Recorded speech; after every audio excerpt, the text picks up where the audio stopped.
Okay, this is a review of the election of 1824, the very important election that ended the era of good feelings and the situation where we had one political party, the Democratic Republicans.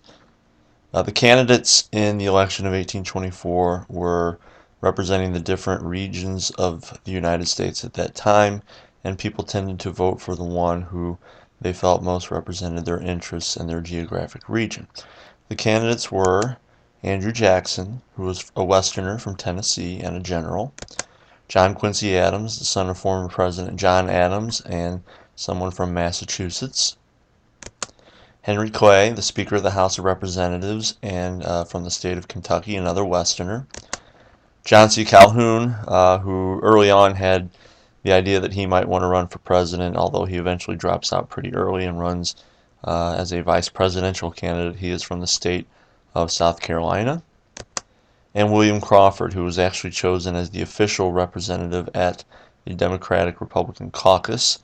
However, he gets pretty ill, and that kind of opens up the election for other candidates to step in. He is from the state of Georgia, another Southerner.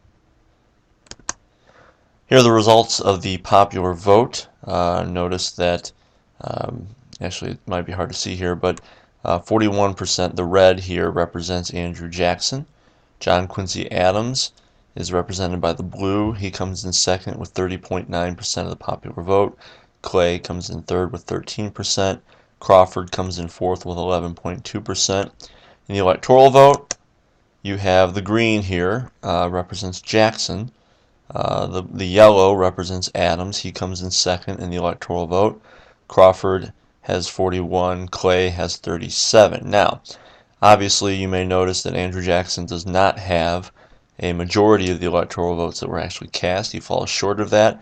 Therefore, the election went to the House of Representatives. In the House of Representatives, it was Clay who had the most of the power because he was the Speaker of the House, and he helps sway votes in favor of Adams, and it is Adams who is elected president, even though he comes in second both in the popular vote and in the electoral vote, and he is officially the sixth president of the United States. Now, this really upsets the Jackson camp and Jackson himself. He feels that he has been cheated. He believes that a corrupt bargain has been struck between Clay and Adams, especially when Clay is then named as the Secretary of State for Adams, which puts him pretty much next in line to be the seventh President of the United States, because at that time the Secretary of State was considered the stepping stone to the presidency. Here are the way the breakdown was for the votes. Clay gets the red states, Missouri, Kentucky, Ohio. Crawford wins the blue southern states of Virginia and Georgia. Jackson pretty much dominates the South and the West especially. He's the green states. And then the pink states are John Quincy Adams, and almost all of his votes come from New England. Jackson's response is that the people have been cheated. Corruptions and intrigues at Washington defeated the will of the people.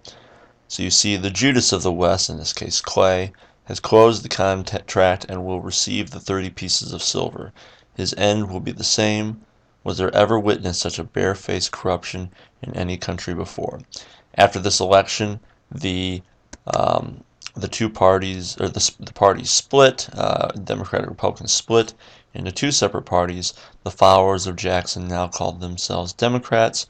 The followers of Adams and Clay called themselves National Republicans, and eventually they start calling themselves Whigs, and this is known as the second party system.